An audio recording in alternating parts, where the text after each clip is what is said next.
வாழ்க்கையில் பலமுறை நாம் கடந்து வந்த பாதையை திரும்பி பார்க்கிறோம். தோல்விகளும் தடைகளும் நம்மைச் சூழ்ந்தபோது இது எப்படி சாத்தியமானது என்று வியக்கிறோம் அல்லவா? அதற்கு பெயர்தான் எபனேசர். வசனத்தின் ஆழம். 1 சாமுவேல் 7:12 சாமுவேல் ஒரு கல்லை நாட்டி அதற்கு எபனேசர் என்று பெயரிட்டான். அதன் பொருள், இம்மட்டும் கர்த்தர் எங்களுக்கு உதவி செய்தார். இஸ்ரவேலர்கள் பெலிஸ்தர்களுக்கு பயந்து தவித்தபோது தேவன் அவர்களுக்கு பெரிய வெற்றியை தந்தார். அந்த வெற்றியை அவர்கள் தங்கள் பலத்தினால் பெறவில்லை, இறைவனின் கிருபையினால் பெற்றார்கள் என்பதை இக்கல் நினைவூட்டியது. நமக்கான செய்தி. நன்றி அறிதல். உங்கள் வாழ்வில் நீங்கள் அடைந்த முன்னேற்றங்கள் உங்கள் திறமையால் மட்டும் வந்ததல்ல, அது கர்த்தரின் கரம் உங்களை தாங்கியதால் வந்தது. நம்பிக்கை. இம்மட்டும் உதவினவர் இனிமேலும் உங்களை வழிநடத்த வல்லவர்.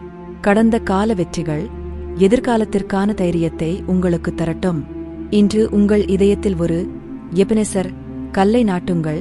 இம்மட்டும் என்னை நடத்தினவர் இனிமேலும் நடத்துவார் என்று விசுவாசியுங்கள்.